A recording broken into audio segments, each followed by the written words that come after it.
Coucou la famille, j'espère que vous allez bien, j'espère que vous êtes tous abonnés, likez, commentez, partagez. Suivez bien ce live de Maman Massawa. Suivez bien et écoutez très bien ce qu'elle dit, ok? Okay, let me see. Flash. Do I have flash here? Yes, I think it's good. Better. Let me see. Is it working? Oh, la, no. Better. Okay.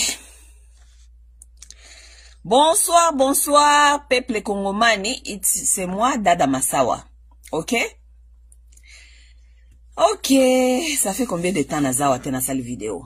Ça fait un peu de temps que je n'ai pas fait une vidéo. Bon, aujourd'hui, j'ai un peu de temps. Nous allons parler un peu. Oui. Affaire Kakamarambia-Mboka. Ok? Bon, j'espère que bon moni titre nga na komi Doha Qatar, parce que depuis Marambia Doha na Qatar wana ilekaki wana na sali vidéo te, ok? Doha Qatar et puis implication ya Museveni na mwana na yo Umuhoza na ndenge nini bazali ko s'impliquer pona ko aider M23 pona Marambia Kisangani, ok? Je vais vous parler un peu, je vais qu'on parle un peu, ok? Mbote. Bonsoir. Anyway. Bon. Na solo la. Bon, toza na kati ya occupation. Loko la biso stoyebi ke toza na kati ya occupation, il faut to solo la, ok? Bon, nenge tozali komona batu batu bazo kokota. batu ya diaspora ipare bazali kokota na kati ya bazali ko rejoindre M23 na batu ya kone nanga, ok? Oyo ke ba Congolais, na stango ba Congolais mingi balobaka nezoko bazolo ba corne inanga. Corne komo neza inanga te. Corne komo na ezali nanga. Nanga corne. Komo neza li te corne inanga te. Nanga corne. Corne inanga. Ndeko mbona yango wana. Okay? Botu bakolobaka ba inanga wana nazwe bate bozo kutisa kombo ya corne bozo ko longolango nanga ndenge nini ezoko ma inanga. Okay? Anyway, mais avant na lobanano na continuer na makambo na zako bisabino parce que na ekoloba nde makambo ya Doha Qatar et puis makambo ya Museveni na Umuhoza. Okay? Na ngena bisabino kakaboy. Nazako nalandaki aussi sorti mususu ya Joseph Kabila. Oyo azaki en Afrique du Sud, azolobake, lorsqu'on fait des erreurs, on apprend par ces erreurs et on essaie de corriger, ok? Et puis, alobi lisusu ke, bon, parce que sorti wana zaki sorti médiatique na ye pare akende komona na Thabo Mbeki. Thabo Mbeki, babenga kena ne soki Thabo Mbeki, président wana ya, ex-président ya Sud-Afrique, ok?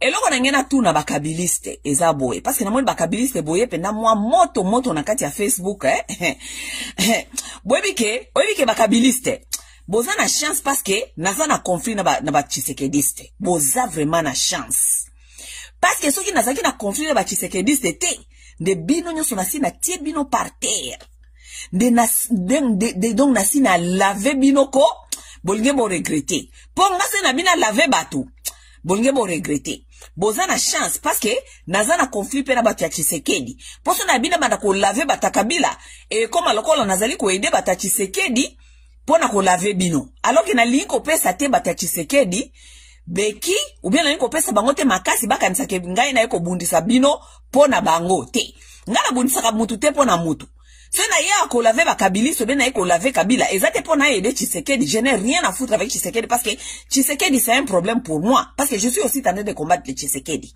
OK? Ce qui n'a le bien ya ko laver bakabiliste ou bien Kabila, ce n'est pas parce que je veux aider Kabila. Et si je ne suis pas en train de laver les kabilistes ou bien je ne suis pas en train de laver Kabila ici, c'est parce que na boindeko salisa comme alikuwa nazo salisa ba Tshisekediste parce que ba Tshisekediste ba ko récupérer ango ke mtala Massawa makabalo ipo na Kabila azana raison parce que lorsque je parle de Kabila ici je vois batu mingi baza ba Tshisekediste baza ko encourager nga oh maman olobi bien mais ta unalobela Tshisekedi awa olobi mabe n'importe quoi hein donc ça na lobi Tshisekedi pour ba Kabiliste ça bien soki na lobi Kabila pardon soki na lobi Kabila pona ba Tshisekedi c'est bien mais soki na lobi Tshisekedi wana na beti fo wana lobi bien te mama Tshisekedi aza muninga na yote bino ba Tshisekediste boyebisanga ke Tshisekedi a muninga na ngai te botala nga penza bien na mayele na bomoto est-ce que Tshisekedi akoza muninga na nga non tolo ba vérité na mayele ya bomoto na mayele na bomoto est-ce que Tshisekedi akoza muninga na nga non posez-vous vraiment une bonne question Tshisekedi akoza muninga na nga te naza muninga ya Tshisekedi te na eloko moko te même ni na ba valeur parce que Tshisekedi aza incarné ba valeur atamoko aza ko incarné valeur atamoko te aza incompétent aza na mayele te Tshisekedi aza na eloko moko te oyo akoza muninga na nga nango donc bo rectifier kama mwana boyebisa nga wana les gens qui écrivent là-bas na ba YouTube kuna kosa Tshisekedi aza muninga na yo Tshisekedi akoza muninga na nga masawa vous me regardez bien ou bien vous m'écoutez bien lorsque je parle. Est-ce que Tshisekedi akoza muninga nanga? Tshisekedi wana koza muninga nanga? Tshisekedi akoza muninga nanga ite? Nakata famille ya Tshisekedi soki batie bango nyonso ensemble bakisi bango na mitu na bango na nyonso batie yango ensemble plus papa na bango soit disant docteur ya lokuta akufa mutu moko te azana ba capacité ya mayele ya ko réfléchir neti nga nakata famille wana mobimba mutu moko te donc bazana capacité bazana niveau na ngate vous êtes très correct lorsque vous dites que est-ce que Tshisekedi a muta niveau na yo vous êtes très correct Tshisekedi a koza muta niveau na ngate vous êtes très correct Tshisekedi a koza muta niveau na ngaite donc il va ta fouette masawa Tshisekedi azana niveau na yo te of course azana niveau na ngate to koza na niveau moko te Tshisekedi a koza na niveau na nga Tshisekedi a koza na niveau na ngate bozo mikosa Tshisekedi azali wana azali cop Tshisekedi a komi wana parce que azalaki mwana soit disant opposant bakosi ba congolais mais pour les capacités bo Tshisekedi a kende ba pesa ye musala pour na ba capacité il n'a pas de capacité. Il n'a même pas eu les capacités de vendre les pizzas. Tshisekedi a la capacité, mais côté, même compétence à côté ka pizza. Tshisekedi a la capacité de tianga masawa. Tout, asa muninga nangate, vous avez totalement raison. Asa muninga nangate. Bon, awa, na eko lobe na bandolo ba, avana kota magba Tshisekedi awa, na lobe na ba makambo Kabila. Ba kabiliste. Namoni bino ndre bozo ko renye, bosa lokwa bo renye, bozo ngela ba panel, boba na kolinga ko expliquer ba congolais, boba na ko faire avaler ba congolais, makambo ezanga mutu na makolo. Mais eloko moko na ngena rappeler bino ba kabiliste ezali boy. Vous oubliez vite les kabilistes. Bobo sani que tant Kabila ça qui 18 ans à pouvoir, avant Kabila longa na pouvoir, lui-même dans sa bouche, lui-même dans sa bouche, Kabila avait dit que il n'a même pas trouvé 15 personnes pour travailler avec. Bobo sani. Bakabiliste. Oh bien bozo ko inonder siko bozo ko inonder social media. Bolimo inonder social media. Vous êtes des nuls. Les kabilistes, tu as perdre boza nuls. Boza nul parce que votre chef, Yemoko Kabila, a ilobaka ke, a koka qui même pas qu'on trouvait 15 personnes pour travailler avec. Vous étiez tous là-bas avec lui. N'est-ce pas, vous étiez tous, c'est une insulte. Kabila vous a insulté avant de quitter le pouvoir. Il a montré votre incompétence devant Mondi Mobimba. Kabila inde alobaki ngongai masawate. C'est pas moi. Pour les bozonga, boba na koya ko inonda ka ba réseaux sociaux, boba na koyebisa kapso makabwezanga mutu na makolo, boba na lunga opesa so ba analyse, boba na koyebisa biso comment est-ce qu'on peut gérer un pays, comme ça, comment est-ce que mutu ako gérer pays. Mais vous avez fait 18 ans avec Kabila, vous n'avez pas géré ces pays-là comment? Et c'est Kabila lui-même qui est venu nous dire après qu'il n'a même pas trouvé 15 personnes. Nabino nyoso batu ya PPRD. Kabila n'a pas pu trouver 15 personnes pour travailler avec. Quelle insulte! Quelle insulte! Si quoi donc, Kabila m'a même pas trouvé 15 personnes à Katia PPRD. Si quoi bino bata PPRD, bolimbo zonga boya ko expliquer biso comment est-ce que batoko bako gérer mboka. Kabila ko même pas ko trouver 15 personnes à Katia PPD, yangwana ki a give ki up akei na ye ko tonga kinga kati na ya fanda na Katia pardi moko parce que vous êtes tellement des incompétents na Katia PPD. Kabila n'a pas même pas trouvé 15 personnes à travailler avec dans le PPD. Et aujourd'hui, c'est vous, les gens de PPRD, vous voulez venir inonder ces Facebook pour nous expliquer ce qu'on a mon bajera kamboka. Bino bata PPRD boza na chance parce que na conflit na bata Tshisekedi. So na conflit na bata Tshisekedi, desina sina limusi bino moko na limusi bino nyonso na kati ya Facebook sikoyo. Parce que PPRD a incompétence, PPRD zali débauche, PPRD zali place ya ba molasso, basi ya PPRD bazali baza ndumba, basi ya PPRD. Obe minaku na boshaba, lali bino ba fia PPRD, awa ba kosi ba opesa bino misala, lali bino ya ofele bino ba fia PPRD. Fia PPRD akolo beloko mokote parce que fia PPRD za fia Sony. Fia PPRD akolo beloko te, toyebi bino. Fia PPRD akolo beloko te. Baboshab, bino boza babori ya boshab, boza ba toilette publique ya baboshab, boza ebele boza ba toilette publique ya baboshab. Boza ba toilette publique ya obe minaku. Si tu bati bibino bati bolonga ba Bruxelles kuna, bokenda ka PPRD kuna. Boke kuna ba lali bino. Na boshab na, eze musala boshab na minaku. Lali bino, kabeli bino ba general. Bazoko trembale bino na kati ya PPRD olalia wa balalio si matango solina bazako passe bino lokola ba soso ya wiliki na bambetu ya ba boshab na ba minaku bino ba PPRD boki kolobelo komoko te soki za na ba fia salite bazana kati ya PPRD. OK? Bozela bino oza na chance bino ba taper PPRD bolingi bo inonde soi-disant Facebook awa boza na chance parce que soki na bino ba koloba makamuna bino sikoyo eza lokwa naza ko aider IDPS. OK? Mais lokwa na problème na IDPS tika nanto gérer IDPS parce que IDPS n'est pas au pouvoir. Bino bosi bo baby saki déjà bokanga bambanga na bino esika bofandi parce que bosala ki 18 ans na Kabila avant l'on va pouvoir alobaki que il n'a même pas trouvé 15 personnes pour travailler avec. Ce n'est pas vous qui vont revenir ici sur Facebook pour pas mana ko pesa batu moral comment est-ce que ba gera kamboka. Shut the fuck up. Bokanga bambanga na bino bata PPRD. OK? Allez vous cacher, je ne sais pas vous allez vous cacher où. Ye Kabila auti asoki na Sud Afrique. Akuta na tabombeke soki tabombeke ye wana kenda akotia tale bakata publicité na ba vidéo na ba Facebook koloba ke biso tozali ko devoir Rwanda mabele. Ye Kabila tanga kenda kutana PPRD est-ce corriger ki tabombeke ko yebisa yeke makamwana lobaki eza bien te. Si kenda ka kokuta na ye ça veut dire yenda za ko pesa information na ke biso tozali ko devoir ba Rwanda mabele, n'est-ce pas? Bata PPRD. Oh là là, vous ne savez pas ce qui vous attend. Bozoko yeba telo ko nezali ko zela bino bata PPRD. Bata PPRD, bokanga bambanga na bino à jamais. Kabila n'a pas pu trouver 15 personnes. Eza euti na monoko nanga masawa te euti na monoko na bino ya Kabila na bino ya incompétent wana qui a travaillé 18 ans qui n'a pas pu trouver même 15 personnes dans l'ensemble des PPRD. Ce n'est pas vous boki ko pesa sur le lot moral ndenge nini ba ko gérer mboka. Bokanga mbanga na bino à jamais. OK? Et puis so bozo continuer boy. Bozela ngata na ko yela bino bata PPRD a boko regretter. Parce na kozwa na mama na bino Olive Lembe. Oui, nakozwa na mama na bino Olive Lembe, OK? Shindikana, mama na bino wana shindikana wana Olive Lembe. Mwana mukia azako landa ba kadogo na ba ville, OK? Nakozwa na mama na bino Olive Lembe. Nakozwa na bino basi ya PPRD, basi ya Minaku na Obe, basi ya Minaku ya Obe Minaku na basi ya Boshab. Boshab lali bino, Obe Minaku lali bino. Tambusi bino na maboka ba général ba lali bino bozui récompensité loko moko te. Vous n'avez rien sorti là-bas na kati ko lala basi ya bazoba ba lali bangona ba mikondi batika la tako bimiselo ko moko te malonga kuna.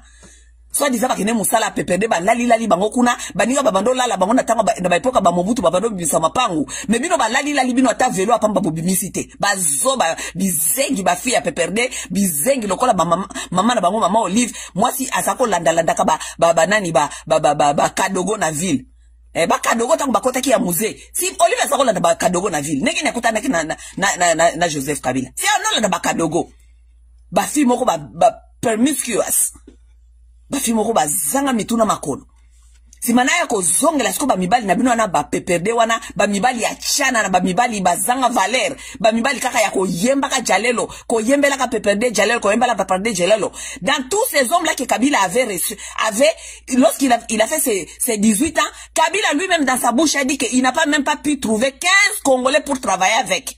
Et aujourd'hui, vous voulez nous donner des morales, comment est-ce qu'on peut gérer une nation. Fermez vos gueules à jamais. Ok? Vous, les gens de PPRD, vous devez fermer vos gueules à jamais. Parce qu'il y a rien que des incompétents, des hommes incompétents dans le PPRD, des hommes dialolistes, des hommes flatteurs. Papi tamba batako betaka bambunda. Tout ce que vous faites là-bas, c'est du jalelo. Vous là des gens de PPRD. Des hommes sans valeur qui sont dans les PPRD. Des femmes sans valeur dans les PPRD. Les femmes qui se fait baiser par tout le monde.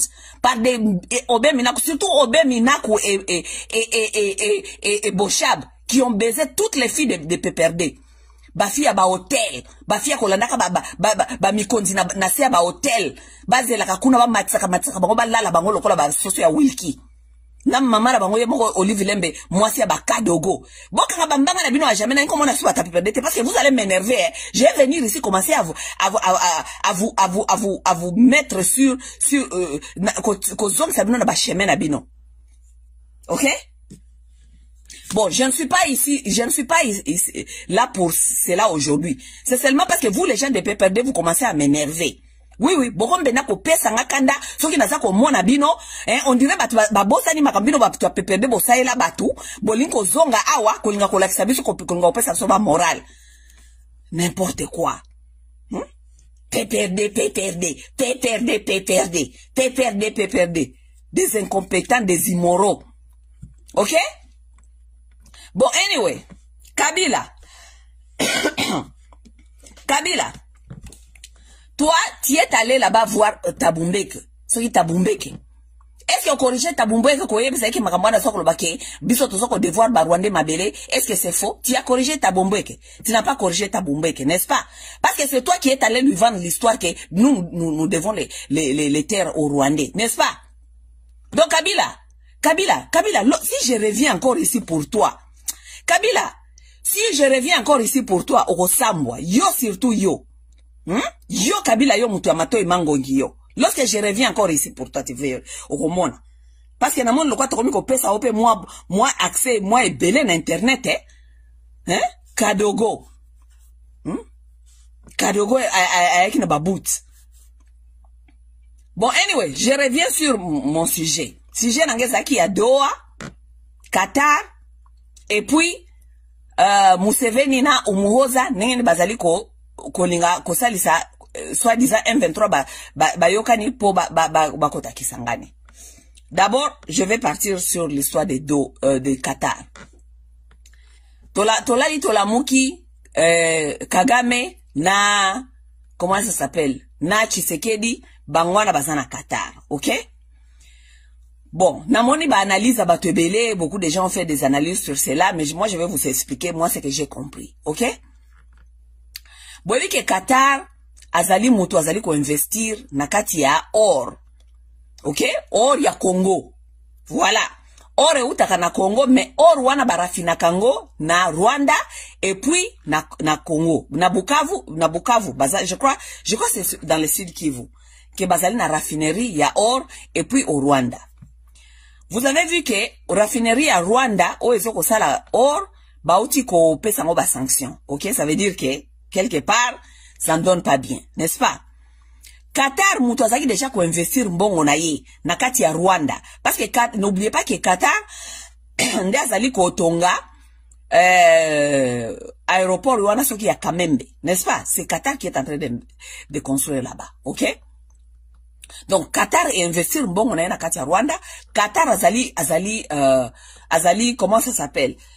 Excusez-moi. Eza coca te eza mai. Parce que moi je ne bois pas les coca. OK? Anyway, Qatar azali ko investir, grand investisseur na Rwanda, n'est-ce pas? Bon, ba pesi ba sanction na raffinerie à Rwanda, OK? ça veut dire quelque part ba sanction en Rwanda oyo ya or tout ça et ko affecté Qatar, n'est-ce pas? Bon, ce qui est vrai est que Félix Tshisekedi mbambongo azali ko détourner, mbongo azali ko yiba na Congo, azali ko investir en kuna pe na Qatar. Oui, Félix est en train de détourner beaucoup d'argent et il est en train d'investir ou bien ko no bomba mbongo na Qatar.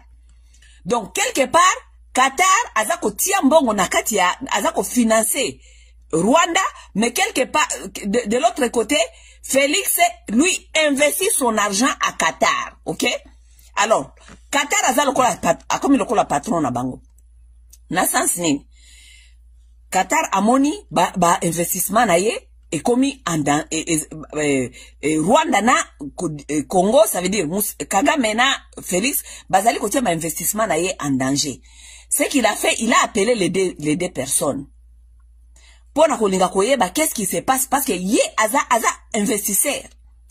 A expliqué Rwanda boy que yo il faut oyeba nini ko gérer makambwana ya M23 parce que ba investissement nga ezali kuna na boy ko perdre ba investissement nga. Awa pe ba sanction bandiko ya ezoko mona na biente. Because mutu a investir mbongo na ye, il faut récupérer mbongo na ye. A côté ba investissement na ye te kakaboe na kati ya ba blague comme ça mbongo na ye bunga. Non. Tshisekedi en même temps, soki Qatar a ibisi Tshisekedi boy, soki ngai na bungi si mbongo na nga na kati ya Rwanda, pona yona kakame bozali bozoko yoka na te, moi je dois récupérer mon argent. Donc ba million na yo Tshisekedi ozali ko ya ko bomba wana Qatar, ngai na ko saisir yango. Donc boke ndeko yoka. Ndedi les alliés yango wana. Business, ça n'a rien à voir avec vous les Congolais. Yango na soko sabino na biba Congolais, bino batu bozali ko bundela batu oyo, boye bake nakata ba deal na bango bazali ko sala, ezali ba deal na bango ba business. Ça n'a rien à voir avec vous. Voilà batu M23, Qatar a invité même ba Bertrand Bisimwa. Les gens comme le Bertrand Bisimwa, parce que si vous vous souvenez dans mes vidéos précédentes, je vous avais dit que Bertrand Bisimwa, bangonde basala ka ba trafic ya or. Ba trafic ya or ezali ko kende bazali ko exploiter ba or ba musu ekenda kana Rwanda, ba or mususu elekaka nzela ya Uganda, a partir ya Uganda ba ke kote kango na Kenya.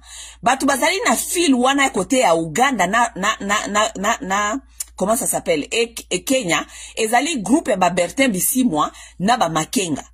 C'est eux qui sont en train de faire le trafic de l'or là-bas, na nzela ya Uganda, et ba or wana ekende pe, comment ça s'appelle? Ekende pe Kenya. Ça veut dire, ce que Qatar a commis a obligé à kobenga ti ba Bertrand Bisimwa. Parce que bango nyoso wana bazali na kati ya mafia wana ya or. Oui. Mafia ya or nde tindi Qatar a invité na Tshisekedi, a invité na Rwanda, a invité na ba rebelle. Parce que ça investissement ya Qatar a mis son argent dedans. OK? Donc ba bozo kanisa ke ba ke kosola kuna na Qatar po ba benga bango, ba yebisa bango, ça n'a rien à voir avec vous les petits peuples. One is a business. Ça c'est donc makambu ya Congo is a mafia na mafia. Mafia ya ba dealer. Tous ces gens là ce sont des dealers, ba dealers. Et puis ba dealer wanya su bazana chef na bango. Ta omoni Qatar azako benga bango wana ezali parce que bango nyoso wana bazali ko salela nde Qatar. Baza ba dealer ya Qatar. Qatar asko azako benga bango, azako se bango tika boy, talo ezako affecter or nangai. Moi j'ai investi mon argent là-bas dans na Rwanda. Tout ça. Siko na English yebisa bino masolo ya Museveni na Umuhoza. OK?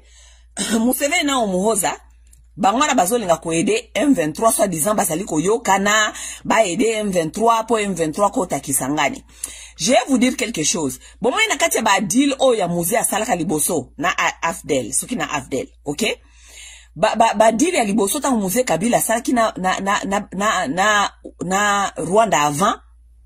Ba deal ezalaki ke soki ba ye ko ya na musée.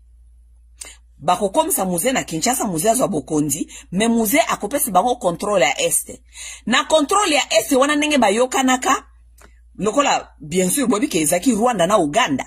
Rwanda il fallait qu'il a contrôlé est à partir ya Beni ti na C. Donc ça veut dire Rwanda a son contrôle ya est à partir ya Beni, kokita Bagoma, kokita Nord Kivu, Sud Kivu et Katanga. Wana nde deal na bango. Et Uganda il fallait qu'il soit contrôle ya est à partir ya Beni Komata. Donc Beni, Ituri, Kisangani, kuna nyoso likolo. Ok? Donc wana ndezaki parti ya Uganda. Donc nenge zali wana tango bomona kake, soki kaka ba Rwanda bakomi ko pousa na côté ya ba territoire oyo, ba yoka naka partir ya AFDL na ba musée wana période ba musée wana. Soki omoni kaka Rwanda bandika ko pousa na kaka côté ba Kisangani, bokomona nani Uganda akoti ou bien Uganda bandi ko luka, ko négocier ou bien ko solola ou bien quelque chose. Pourquoi parce que à partir ya Beni, tili kolo, ba Ituri, ba Kisangani, kuna nyonso zali parti ya Uganda ya ko exploiter. Ça veut dire que yango monaka période ya musée ba Ugandais na ba Rwandais ba bundaka na babundaka basalaka guerre ya babenga onene za guerre de 6 jours bien guerre de 5 jours basoki ya 6 jours wana basalaka guerre wana na Kisangani. Pourquoi? Parce que ba Rwandais bakota ki na territoire oyo ekomi territoire ya ba Ugandais. Yango wana ba Ugandais baki ko bundisa ba Rwandais pona koluka ko zongisa bango parce que on zaki denga ba yoka na musée ezaki territoire oyo à partir ya Beni ti likolo ezali territoire ya ba Ugandais. Vous comprenez? Donc yango ti sikoyo monike tango balobi ke nanga il faut akende avancer pour batwa accompagner nanga officiellement ezali bato ya M23. Alors que biso toli ke bato ya M23 ezali branche ya Rwanda, ezali branche ya FPR. Donc armée rwandaise. Sikoyo, pona nanga a avancé, a komati côté ya Kisangani. Ça veut dire que il faut Rwanda na Uganda ba négocier ba solola. Parce que wana komi skolo kola Rwanda azoli kolinga kwa franchir territoire oyo ye azanango contrôle te. Donc Rwanda il faut négocier na Uganda. Yangwana bozali komona umuhoza azali ko kende Rwanda, bazali ko solola, bazako négocier. Pourquoi? Parce que il ne faut pas nanga na Uganda, pardon, Rwanda na M23. Donc ba Rwandais ba franchir ba territoire oyo eza supposé kozala sur contrôle ya Uganda. Maintenant vous avez compris. OK? Donc, soit il y a négociation, bien, c'est pour vous dire quoi? C'est pour vous dire que vous allez comprendre que Mboka wana bate kango depuis kala. Batuana nyonso wana vous allez komona bananga, ba Bertrand Bisimwa, ba Kabila, ba Tshisekedi. Ce sont les gens qui comprennent tout cette histoire-là. Bayebi makambu wana nyoso batu bazaka na kati ya loyenge baza ko accompagner bango na kata ba jalelo ezaka ba congolais bango baza na kati ya mafia na bango ba na kata ba deal na bango ba na kati ya business. Donc lorsque je vous parle là il y a des négociations qui sont en train de se faire entre Uganda na Rwanda pona soki Rwanda et Yananga va décider qu'on franchir, qu'on continue kozwa Kisangani. Il faut Uganda zala d'accord. Parce que soi-disant, ba territoire Rwanda, eza ba territoire ya Uganda ou Uganda contrôla, ou musée apesa bango na à partir AFDL apesa bango ki ba territoire Rwanda bango ne ba contrôler ango. À partir ya Beni ti na sud, kokita sud, Goma, Bukavu, Katanga, wana ekomi territoire ya ba Rwandais. Yango mona te ba Rwandais mututa a déranger ka bango soki baza ko sala makambo na bango kuna parce que musée apesa bango ndenge wana. Oui. Siko batu ba oze la soi-disant bananga ba kende soki côté ya Katanga, OK?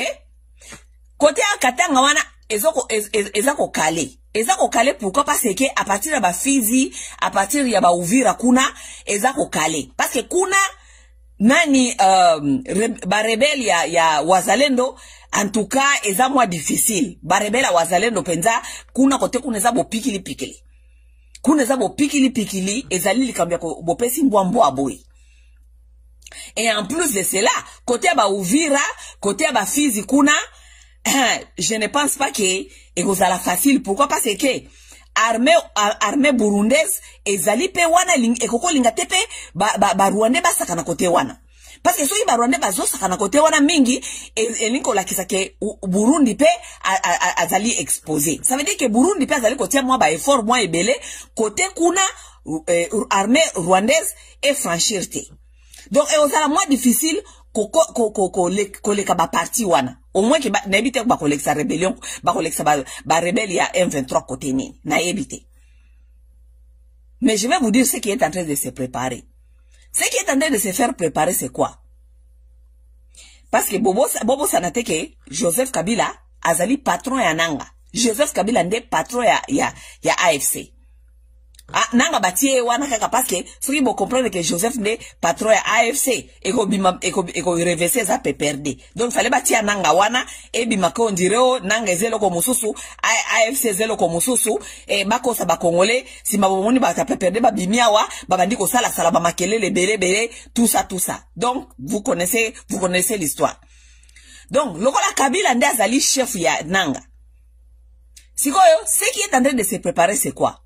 Kabila na John Numbi bazali ko préparer ndenge ni bakobanda rébellion à partir sikoyo ya Katanga. Parce que côté ya Fizi kuna bazoko ko connecter te ko pénétrer côté ba Fizi côté ba Uvira pour pas que ko bima côté ba Kalemi bakota Katanga. Sikoyo plan ezali boy. Oh déjà nazo pesa bino déjà makamboza déjà eza sur terrain bazako préparer. Kala mingi te bokoyoka Numbi abimi na rébellion côté ya abimi na rébellion côté ya Katanga.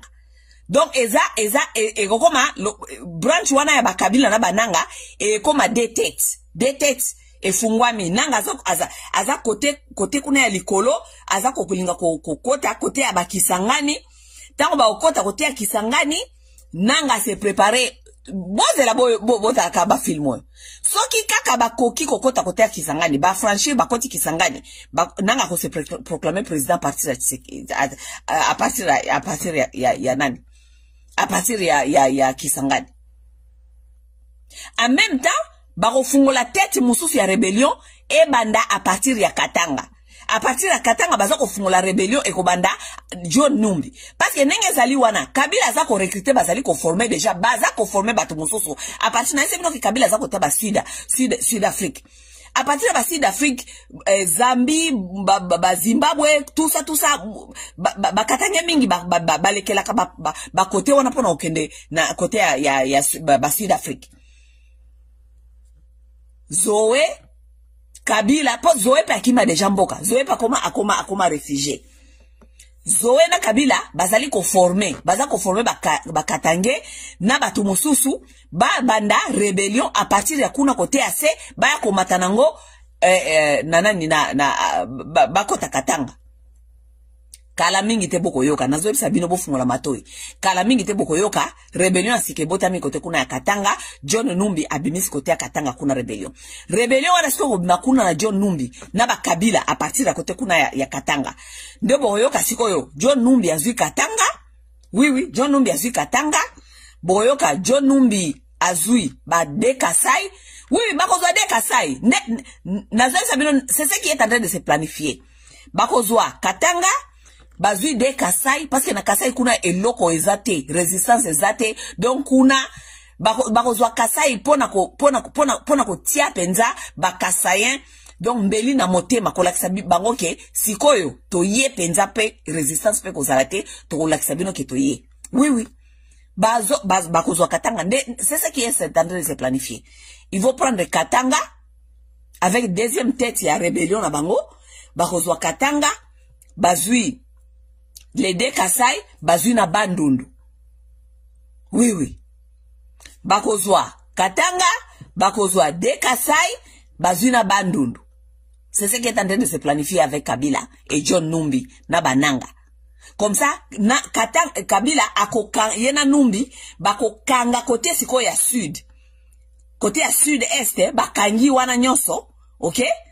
Bakangi pe côté ya Bakasai, bakangi Bandundu, Nanga, na M23. Donc, after, batananga babenga onene soki AF whatever batananga na M23 bakozwa sikoyo Nord Kivu, Sud Kivu, bazui ba côté ya ba Ituri, bazui côté ya ba Kisangani, bien sûr bakozwa ba côté ya ba Ituri na côté ya ba Kisangani avec alliance na ba Ugandais, OK? Ba okanga siko ba parti wana. Sikotango basi bakangi ba parti wana nyoso côté ya ba SNNG bazoko yokana. Si mabasali sko alliance ya batu ya nanga o bakangi côté nyoso ya est nord, côté kuna nyoso est centre, est nord, ba esko kosala alliance na ba Kabila na ba John Numbi oyo bakangi côté ya est sud na ba Kasai. Nous sommes ici, nous sommes en train de regarder comment est-ce que ça va jouer. Vous allez voir ce que je suis en train de vous dire. C'est ce qui est en train de se préparer. Bon, quand ça te va faire digner, bon, quand ça te va se préparer. C'est ce qui est en train de se préparer. Bah, on le bofandi awa. Oh, nanga zako ya, nanga zaliko ya. Oui, nanga zaliko ya te pona intérêt na bino. Nanga zaliko ya te pona intérêt na bino. Nanga zaliko ya, bazana ba intérêt na bango moko na ba masa na ngo ba Rwanda makamba ba eko sala. Ce n'est pas pour vous. Ne vous inquiète. Peut-être nazo ba kongole mususu bazana naïve ming bazali kolo bababio. Non, et bon soki ba Rwanda ngo ba ye. Ba Rwanda ngo ba kozwa pe biloko nyonso te baza kopé po bazwa biloko nyonso. Les tout ils sont combien pona nenge nini bazwi biloko nyonso na Rwanda. Si bapimeli ba ninga na bango ya bautu. Bautu baza plus ya 84% kuna. Bapimeli bango non. Vous savez pourquoi est-ce que les Tutsis veulent toujours être dans l'armée? Parce qu'ils sont en train de former leurs enfants pour na kolukele ba misala ba opportunité bazalaka toujours na ba armée. Parce que misala mususu ezalité. Batia bango ba simba ba Kanikov, soki ba Kanikov. Ba kanga bato en otage. Lorsqu'ils vont venir, bango de basimi minduki. Bino bozana minduki te bo discuter na bango. Boski discuter na bango te? Kaka nenge basala bandeko bango ba utu kuna, ba comme ça on ba esclave bango bango de basimi minduki. Na kati ya Congo, ils vont faire les mêmes choses. Ils vont faire les mêmes choses. Ba occuper ba biloko nyonso c'est important, ba petit miette wala ba kopesa ba congolais de service. Ba congolais de service bin ba Bertrand, ba bino ba bozoko ansake, boke ne rejoindre rébellion pour se positionner. Il y a rien de bon là-bas chez vous, là-bas pour vous. Batou si bazali batute, batou si bazali batou oh ba partage que loko mon côté tout mutu si soka zui loko c'est pour ses frères et pour ses sœurs. Ce n'est pas pour vous. Il va tout ce qui est bien c'est pour le Tutsi. Lui il pense comme ça. Tout ce qui est bien c'est pour lui et pour ses frères, pas pour vous. C'est bon, libo tingama abeti bino masasi abomi bino ou bien physiquement ou bien abomi bino na masasi. Abandi ko mile lisawana ki azalaka victime. Ça veut dire mututa ko tuna ye. Tout c'est pour lui et pour ses frères. Rien pour vous les Bantous. Vous serez seulement là-bas pour pleurer vos yeux après. Oui. Vous serez seulement là-bas pour pleurer vos yeux après. Bon continuez ko accompagner Batouti. Continuez à les accompagner, vous allez comprendre bientôt. Ce n'est pas aujourd'hui que vous allez comprendre. Moutousi n'est pas ton frère. Moutousi n'est pas ton ami. Il cherche quelqu'un pour utiliser, pour lui faire arriver à ses objectifs. C'est tout. C'est tout. Hein? Vous vous êtes fait des alliés, des frères de Batouti. Ils ne sont pas vos frères. They don't give a fuck about you. Ils s'en foutent de vous. Ils vous utilisent pour avoir ce qu'ils peuvent avoir et après ils vont vous jeter. C'est comme ça. Malheureusement, les Congolais, vous êtes les gens moins intelligents. Et c'est comme ça que les Batousi vous considèrent. Lorsque vous êtes dans vos alliances là-bas, ils sont en train de rigoler derrière vous. Bazako se kabino, bino boye Batousi, bino boye Batousi. Boye bi Batousi wapi. Hein? Botu na bakoko na su batu baye Batousi. Boye, botu na, et demandez à nos grands-pères qui connaissent ces gens-là. Tant que na na butu baza ko seka bino ba bata ba bichuchu oyo ba oteka mboka na bango ba oteka batu na bango ba oteka peuple bango. Mais ne vous inquiétez, nous aurons ce que nous allons avoir et puis nous allons tuer ces imbéciles. Because si vous pouvez même vendre vos propres frères et vous pouvez vendre vos propres maisons, les Moutous n'auront jamais confiance. Alors les gens qui vendent leurs propres frères, yo mona Moutous aoteka bandekone. Yo moni Moutous aoteka bandekone. Moutous ateka andekona ete, ata ndekona aza mutu mabe aoteka ete.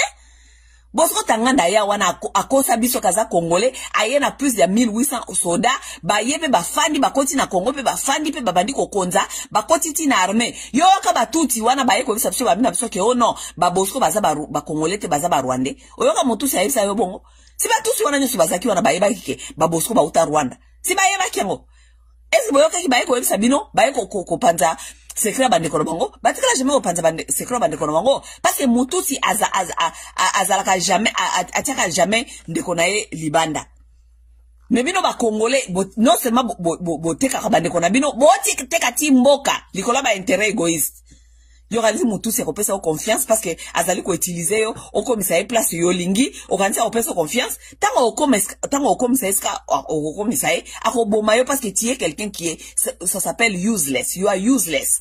If you can sell your own brother, you can sell your take a plan yanda kuna bino moko. You are useless. Akoboma yo. Parce que azana confiance na yo parce que ayebi ke lobi okoba lukela ye. So okote ka bandeko na yo moko, okote ka plan yanda kuna bino moko, akosala confiance il va te tuer parce que you are useless. Assez utilisé pour ce qu'il voulait et puis il va se débarrasser de toi. Boze la kaka batu wana na bino na bozo ko konte ba kinetique Kinshasa wana. Boze la tita ba okomisa batusi esika batusi balinko koma. Bokomana nde batusi wana nyoso bakoboma bazoba wana. Kabila okufa te parce que Kabila yemo kazali Kazambere. Kabila okufa te ayebi makamba bazosala. Kabila okufa te ye aza Moutousi ye ayebi makamba nini bazosala. Bino ba accompagnateur batusi nde bino nde bokoyeba. Bino ba accompagnateur batusi bino nde bokoyeba.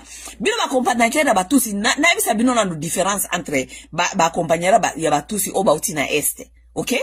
Ba accompagnateur batusi o bauti na este na ba accompagnateur batusi o bauti na ouest. Boza d'abord différent. Parce que Moutousi ako utiliser akopesa o ya este privilège koleka o ya outi ouest. Ça veut dire que vous tous là, vous les Balouba qui sont en train d'aller vous jeter dans cette rébellion. Vous devez le savoir que tant que vous commencez à dire que pouvoir, vous commencez à place à partager pouvoir, Moutousi a préféré d'abord traître ya est que traître ya ouest. Oui, a préféré ba kopesa ba privilège na batu nyonso wana nanu ya est avant ba pesa no privilège. Vous n'aurez rien que vos yeux pour pleurer. Ça veut dire, yo, bino batu ya ouest, batu bauti soki baba Congo, baba Ndundu, ba Kinshasa, bauti ba Kasai, bauti ba Équateur, bozoli nga kokende kosali sa rébellion oyo. Boye ba ke peine perdue. Ces gens ici vont vous utiliser jusqu'à temps ba kokoma eska bazo okende. Tant ba kokoma kuna, ba partenaire privilégié na bango ezali batu ya est d'abord. Les Congolais des traîtres de l'Est. Ce sont des gens qui vont privilégier d'abord avant. Parce que bangona bata est ming bazana ba comportement presque okokana. Parce que à cause de beaucoup de royaumes là-bas, bazana ba comportement culturel mususu oye kokana. Vous comprenez? Ba yeba ni na bizaleli. Ba yeba ni ke ngai soki batia est ba yebi ke soki na lali na Moutousi lisu moko eza ya kokanga, lisu moko eza ya ofungwama. Les gens de l'Est connaissent ça. Et les Banyarwanda savent que ceux qui tozali kolia na batu ya Est oyo ya République ya Congo oyo, toza kolia na bango lisu moko ya kokangama, lisu moko ya kofungwama. Bayeba ni ndenge wana. Mais bino batu ya West bozoko kende kaka noki boko nokota na makambo boyebi te. Boko kufa ba victime pamba. Vous aurez boko zoa elo côté, vous aurez que vos yeux pour pleurer. Et vous allez commencer à dire que, oh, biso to bapesi biso elo côté, to accompagner bango bapesi biso elo côté. Bakope sabino elo côté. Parce que les Congolais traîtres de l'Est de la République qui sont en train aussi d'accompagner des Rwandais, ce sont des gens égoïstes. Ce sont des gens égoïstes. Les gens de l'Est de la République qui sont dans cette rébellion, ce sont des égoïstes. D'abord, les gens là de l'Est de la République, ce sont des égoïstes et ils aiment pas non plus les gens de l'Ouest. Balinga bakinois d'abord. Ok?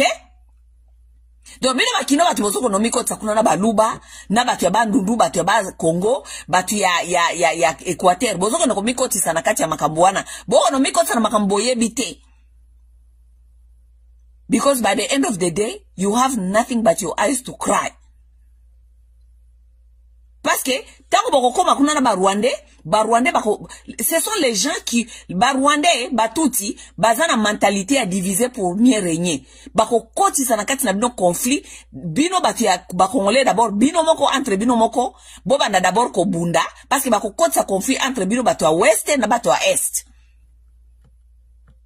Bino batu à Ouest, boko mona ki bazoko privilégié batu à Est, boko silika, bobandi ko bunda entre bino na bino, bobandi ko bumana entre bino na bino, bango ba otala bino. C'est ce qui va se passer. So, conseil na zoko pesa bino ezali boy, bino batu ya West. Inu bozoko linga kwa accompagner batu wana. Boye bake, bozoko de kwa accompagner bango, koko de kwa accompagner nani, barebelo yo. Et ça c'est votre propre risque. Vous aurez que de vos yeux pour pleurer. Vous n'aurez rien là-bas. Parce que tous ces gens-là qui sont de l'Est là, batonyo subozo mona wana bafandi nye wana bazana parlement ba kamere babaati. Tous ces gens-là, les kamere, les baati, les Samalukonde, bafandi nye wana pas Félix Tshisekedi. Ne vous inquiétez, tous ces gens-là, baza déjà na ba connexion na bango na kata rébellion wana. Baza kozela kaka soki rébellion wana e gagné, ba changer ba kazaka ba kekuna. Yeba ke soki kamera kekuna. Akera batuna ye batu ebele batuna wana ba saila ka jalelo ya INC. A okende kuna na batu ya INC na parce qu'il faut apaiser comme parti politique. A okende batuna ya INC kuna. Soki baati batu wana nanga bakomi kuna. Baati yepa okende na batu na yeso ki ya ADFC soki ya saka batu ya baati basaka batu nini. Eza groupe mobimba. Batu mobimba wana nyoso wana ba okena bango. Tango ba okena batu na bango kuna, bakolinga ko placer batu na bango, bapesa bango ba espace. Ba Samalukonde wana nyoso. Bango nyoso bakokende kuna pa nanga. Samalukonde pe okende maboko pambati. Samalukonde pe okenda batu na ye, okende ko placer batu bele kuna. Siko bino batu bokende ko accompagner bango bozoko kokende ko bino batu ya West o bozokende ko lunga kokende ko landaka ba rébellion oyo bo accompagner bango boye bake les enjeux ne sont pas ce que vous êtes en train de penser là parce que ba kamere ba ati lukwebu ba Samalukonde bazali bango nyoso un pied dedans un pied dehors baza koyeba te soki ya Félix pesi bien totikali kotoyo soki ya nange pesi bien baza déjà kuna makolo bango mususu papa ezepa nanga oui batu lukwebu likolone moko ezepa nanga oui ces gens là connaissent ce qu'ils sont en train de faire batu a Est wana baswahili wana bazala kabongo bazalaka batu bozoko lia na bango ola lili sumoko otiki li sumoko polele. C'est comme ça que ces gens là ils sont. Baza batu ya mbeli ya minu mibale. Bakati fumbwa kotoyo, bakati fumbwa kotoyo. So bino batu bozali ko s'exposer a bozoko nokola ndaka ba rébellion, boye bake, vous aurez que vos yeux pour pleurer. Parce que batu wana nyonso bazali na kati ya gouvernement ya Tshisekedi batu ya Est. Baza déjà na ba branch na bango eza déjà kune pa nanga. Basola ka déjà na nanga, c'est connu. Ce que je suis en train de vous dire c'est connu. OK? Basola kana batu ya nanga. Basola kana batu ya Kabila. Bazozela kaka coup de sifflet. Soki nanga a gagné bango nyoso bakeko se placer kuna ta bakendo se placer na ba groupe na bango ils vont amener beaucoup de gens de leur groupe bino batu bokende ko accompagner bango batu ya West vous aurez que vos yeux pour pleurer et puis vous allez venir ici commencer à nous faire des émissions pour nous dire que oh non Oui, biso to compagnie qui nanga, mais tozali ko se retrouver te. Biso to compagnie qui nanga, mais tozali ko se retrouver te. Vous allez pas vous retrouver. Vous, je vous dis, et talibino. Vous allez pas vous retrouver. Vous n'allez pas vous retrouver. Ce qui batu oyo bazu pouvoir wana, et que ça la pouvoir ya batu ya este, naba Rwandais. Ça veut dire este nyonso kolongo batu kote kuna ya bakisangani kuna nyonso eska nanga auti parce que nanga auti kote ya ba Ozaïr. Batu ya Ozaïr, oui, bango nyonso pe ba ozela nanga po bango pe ba se positionner. Batu ya Ozaïr, batu ya Nord Kivu, batu ya Sud Kivu, batu ya Katanga, bango nyonso wana ba ozela ba se positionner. Bino ba nyonso wese wana bozeli ko kono compagnie bango. Bokozwa elokote. Vous connaissez mal ces gens, vous connaissez mal les gens qui parlent le Swahili, vous les connaissez très mal. Boyo ke langande konabino tangu nazali kote ya bino. Ça ce sont mes frères que je connais très très bien. Je connais comment est-ce qu'ils fonctionnent. Ce sont mes frères. OK? Soki ngando ayebisi oke nyoka za maladi na se amai. Ou bien ayebisi oke ngando mususu aza maladi na se amai ndimela ye. OK? Tant bozali ko accompagner rébellion oyo, boye bake eza rébellion na binote ya batu wa West. Parce que dans leur mentalité déjà batu ya Est wana nyonso, ndenge baolinga bakanga Est wana. Nakati ya mutu na bango bazali ko yebake, bango ne baye ko gérer lisusu mboka. Oui, baye ko gérer mboka. Et puis soko olandi o matina ba panel ebele, oza ko yoka nazo ko yoka batu bakabiliste, bazali ko menacer batu. Baza ko menacer batu, baza ko menacer pouvoir ezali sikawa, baza ko yebisa ngo ba toko koma kuna toko kanga bino, toza ko kanga ba, toza ko zoba photo na bino toko kanga bino, toko sala bino boy. Oui, naza ko landa ba émission ebele na ba panel, c'est ce qui est en train de se dire. Donc, et comme mi, le roi va pouvoir y a revanche contre revanche. Revanche contre revanche. Toke kuna to sangana banguna poto ya ko se revanche, to nyoko la bakongole wana mosusu. Toke kuna to se revanche, to ya botozo pouvoir poto ya ko se revanche contre bakongole wana mosusu. Nde ko makamya mboka wana.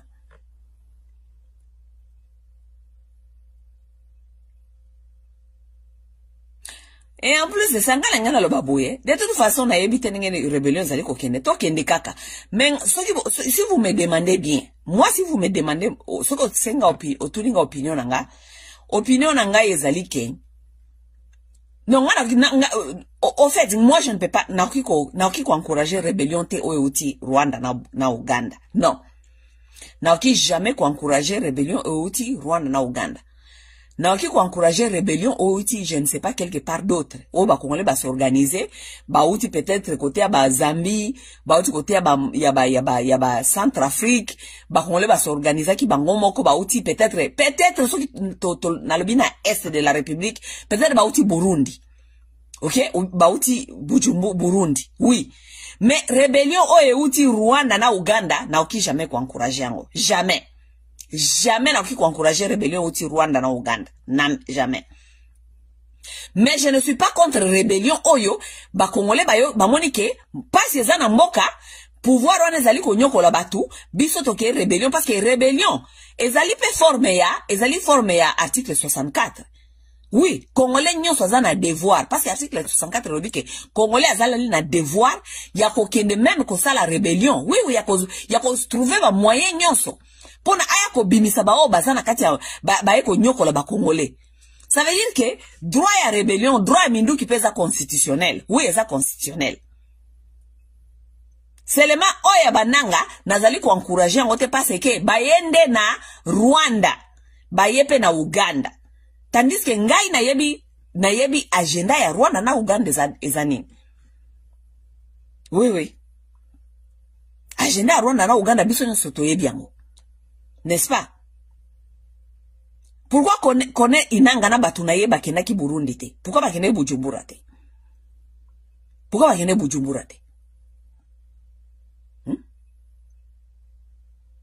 Pourquoi pas c'est que Congolais, Congolais na mentalité na ye, Congolais za motalinko bundate. Congolais, ce n'est pas quelqu'un qui veut se former à prendre ses propres responsabilités. C'est quelqu'un qui ne veut pas se battre, lui, à se former, à kende kobunda. Mais vous formez ba papi tamba. Vous formez ba papi tamba, ba to nyoso ba garçon na bino na nyoso ya ba peperde wana, ba saela ka bino ba jalelo soki ba magique, soki ba magie wana bobenga ka soki ba magie, ba garçon na bino na nyoso ya peperde wana bo fandisa na kata ba église, ba betela ka bino ba mbunda ba lo ba kabuzo ba, mais formez tous ces garçons là comme ils sont gros comme ça, ba comme ba porc, ba ça ba pig. Bah comment les garçons qui ne savent rien faire que manger comme Bangoulou. Nous sommes quand même 100 millions de Congolais. Vous ne pouvez pas former les Congolais. Bah Congolais beaucoup former bango te boko no koti bango na Zambie. Na rébellion pour pas se former pas comme physiquement fort, moralement capable ya ko bunda ko se kolongola mboka ba ba umbu. Mais comme vous êtes tellement des incompétents, vous avez des gens qui ne veulent pas aller se battre, se former, qu'on se former mentalement, qu'on se former physiquement pour pas ya ko bunda. Vous préférez vos fans kaka boba na kolobaka buzoba mikonyo so babuzoba PPRD awa AFC ananga PPRD machin mais bon que ne kopesa ba tuti ba te nzoto mike wala boko ne kopesa bango minduki po ba ya kobunda hein boko ne kopesa ba agresseur fait vert ba ya kokota ba ya kobundisa biso. Si vous avez un agenda, ba PPRD, vous avez un agenda, je ne sais pas, AFC. Joseph Kabila a fait 18 ans na pouvoir. Bino nous ba garçon ya PPRD wana ba biyama soko minene lokola ba yamado. Ba garçon PPRD ne bo fandi saka okoli sa masoko ti. Bino nous ba garçon ya PPRD wana bo ya minene wana ba bongo esala ka biente wana. Pourquoi Kabila tchaka bino na armée te? Bon se former bon kende armée. Bon ma physiquement capable, bon ba généraux, bon ba général. Mututa ko sakana kalisusu na mboka wana. Pourquoi vous n'avez pas fait ça? Pourquoi vous n'avez pas fait ça? Pour bino bolingi mboka tellement soit disant no bata PPRD na siko bokombi bato AFC. Bolingi tellement mboka makasi. Pourquoi bokenda ko se former te? Boko ma physiquement capable. Yako kugomboa ile inchi. 100 millions de Congolais. 100 millions de Congolais. Vous n'avez pas été capable d'aller former tous ces garçons-là. Oh, boko, c'est là papa Mikolo, PPRD, à côté de Sabino, la kata ba ligue des jeunes. Vous n'avez pas pu être capable de former tous ces gens-là. Boko no côté bango gorilla, formation à gorilla. Au cas où, ceux qui m'ont besoin de bango boya ko zwamboka. Te boko kakite. Kaka ko lia, ba garçon mi bimba kaka ko lia moi je n'ai jamais vu des garçons comme ça. Moi, les garçons congolais me font nauser. On a tel rabino ne bon matakana ba panel wana batama minene. Regarde-moi les garçons, mibali ya matama minene, mabumu minene, tala mibali ba koli saka mabumu minene, masoko minene. Donc ça veut dire que ba balls, bomoni ba balls, ba mabindi wana, ça veut dire que koti ezalaka lisusu te. Bokomi na ba hormone, mwabali soka koli si nzote muzote komi lokola amwasi, ça veut dire okomi na ba extrogène lokola biso basi. Parti politique. Regardez la différence entre les hommes qui sont dans les partis politiques et les hommes qui sont indépendants, qui sont des révolutionnaires. Oh, bazana esprit à Lumumba. Bazana esprit à Lumumba. Yomani Lumumba zaka munene. Yomani Lumumba zaka ko lia n'importe quoi. Yomani Lumumba zaka abando ko lisa masoko na libomu. Yomani Lumumba zaka ko lisa masoko. Ça, ce sont les esprits des révolutionnaires. Regardez ici sur les nets. Regardez les garçons qui sont des révolutionnaires. Ba garçons au bazar na esprit ya ko sauver Congo, pas des partis politiques, pas des chefs de groupes, ils sont que ba parti politique na ba rébellion. Regardez-moi les gens qui réfléchissent sauvons la nation. Botal bango so ibana bataille wana te ya ba papi tamba, so ki na ba Henri Magie, so ki ba Henri Magie ya ba PPRD. Tala mibali yo ba supporta ka ba Tshisekedi. Tala ba masoko minene lokola ba bureau na bango. Lorsque tala ba mibali yo ba supporta ka ba Bemba. Tala masoko minene. Tala ba modèle na bango. Lorsque les hommes commencent à voir un certain Tshisekedi comme un modèle, il y a un problème qui ne va pas dans sa tête. Hein? So comment ni mutu akomi komona mutu lokola Bemba komi modèle na ye, ça veut dire c'est un homme, ça ne va pas dans sa tête. So comment ni mutu akomi komona mutu lokola Bertrand de 6 mois akomi modèle na ye, ça veut dire qu'il y a ça ne va pas dans la tête. Ça veut dire que nakati ya mutu na yo ozana esprit ya moyibi, oyiba, olia, okoma munene lokola ye. Tango komi munene lokola ye, okolisi masoko, okolisi libumu, mabindi ekoti, parce que oui, ça c'est physiquement correct, c'est que je suis en train de vous dire. Tala libumu munene, tala masoko minene, mabindi nyoso e mati ekoti. Okomi mobile without balls. Okomi ka lobela lokola mwasi, parce que okolisi ba hormone féminin belé. Mobile abimi mabele, mobile abimi libumu, mobile abimi masoko. Bofandi a bela PPRD, vous voyez, lorsqu'on était dans le PPRD, vous voyez dans l'IDPS, vous voyez, avec Bemba, vous voyez, mobile a comme bilobé la koleka moisi, ba hormone féminin les qui, ba nani, ba hormone féminin les qui, a comme bilobé là. Les hommes ne parlent pas beaucoup. Si vous voulez mibali ba komi kolo bebele na kati ya société boye, il y a ça ne va pas. Les hommes ne parlent pas beaucoup. Yo moni tout moi ba Rwanda na mike ba inkotani ba sala ka ba vidéo neti bino ba congolais. Si na tali pena na konti na kata internet bonomo na ba mibali ya congolais ba lobaka tala matama mibenene. Mobali azako loba boye tala matama lokola mutali ba tomate. Otali na libandeli na suka yokele mawa. Ça, ce n'est plus un homme. Mon père, cause na matama nengi yo saliwana, matama ebele nengi yo saliwana. Matama comme tellement minene, bambebo ekoti. Est-ce qu'un homme peut être comme ça? Ça, ce sont les hommes là qui veulent venir nous parler ici tous les jours. Comme ça, ça va moral. L'homme ne parle pas. L'homme va au sport. Ok? L'homme se discipline comment il va manger. L'homme fait du sport. Parce qu'il faut se préparer à tout le temps. Sport mental, sport physique. À se préparer à tout le temps, sauf qu'il danger, quand il faut qu'il ne protéger. Wanande musale à mobile. Sauf qu'il danger, il faut qu'il ne protect. Wanande ezali instinct à mobile ya liboso ya wana. Protecta.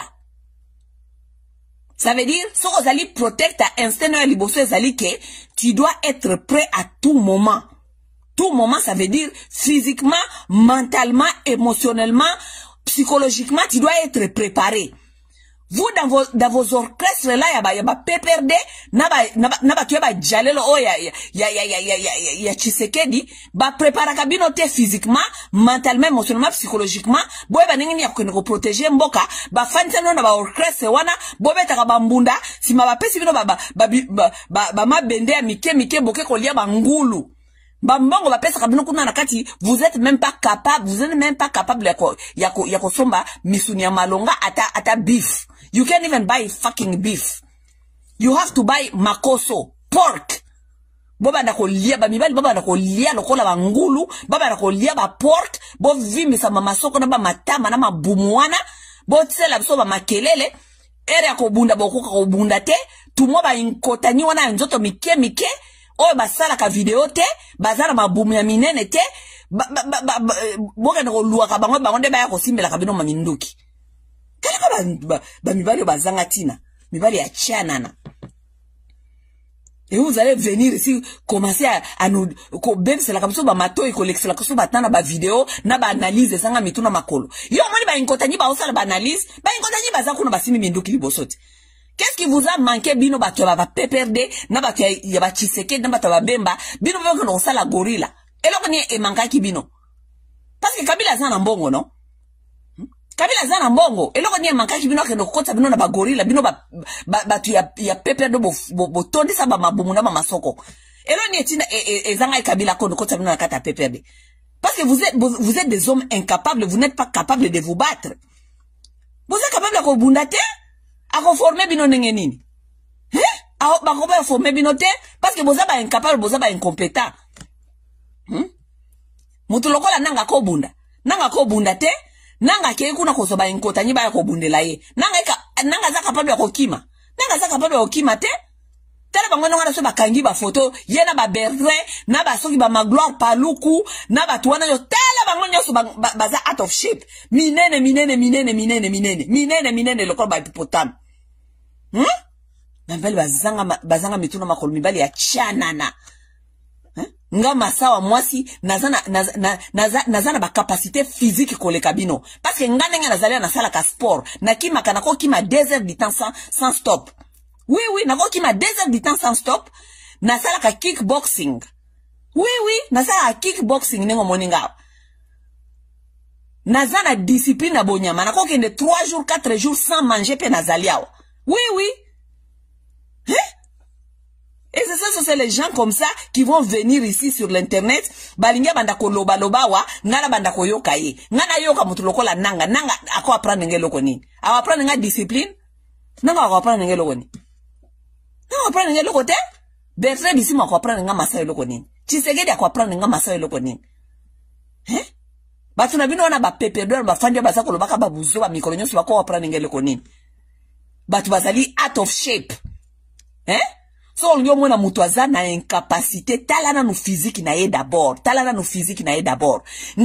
na sala psychologie ya bana ça veut dire que je connais psychologiquement là où se trouve la tête des gens so ki na tali o kaka boyena bike yo so ki na koti na guerre na yo na ko frapper pe na beti o chintoko avant mena beta on physiquement parce que la sala kickboxing avant na beta o physiquement na ko beta yo psychologiquement pe na détruire yo d'abord parce que Nathalie kaka nenge hygiène na ya vie ezali na ibike ozana eloko moko te ya malonga wana discipline te ozana eloko moko te ya malonga OK donc avant de sauver na mboka wana boye bake il faut pas que ndoko lukaka ba mercenaires ba inkotani po ba kendo ya gozo kabino ba minduki bino moko ba congolais bozali 100 millions boza 100 millions boza ba désorganisé boza na désordre boza na problème à désordre na kata mitu na bino. Si vous voulez sauver cette nation boye bananu ko s'organiser boye ba ko se discipliner boye ba ko s'entraîner na no bino moko nini boko sauver mboka wana bobe television ba masolote toke de kaka rébellion toke de kaka ko so bango bana minduki bino eloko ni incapacité ni boza na yako ne se former bino moko so minduki ba indiscipliné. C'est ça la vérité des choses.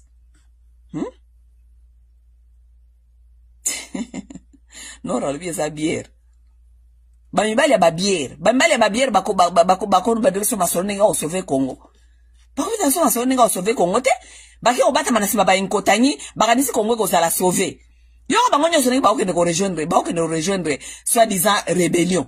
Bon de rejoindre rébellion nasima kamwa inkotanyi ngana ko landa inkotanyi te.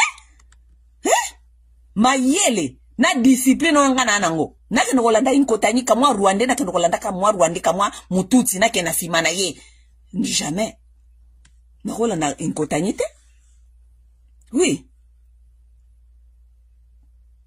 les Congolais doivent apprendre à devenir des hommes responsables, c'est tout. Oui, yango na ko supporter rébellion te. Les Congolais na ko supporter rébellion outi na sima ba Rwanda te, jamais. Les Congolais doivent devenir des hommes responsables. Et puis, nous, la femme congolaise, we need to shame them. We need to shame these motherfuckers, man. We need to shame them. Toza awate, comme femme congolaise, qui est exposée. Toza exposée na danger parce que nos hommes ne sont pas capables de nous protéger. Biso de toza ko bete bo maboko po ba okene ko lepso ba rebelle. Ba rebelle bazali ko ya ko violer biso lisos.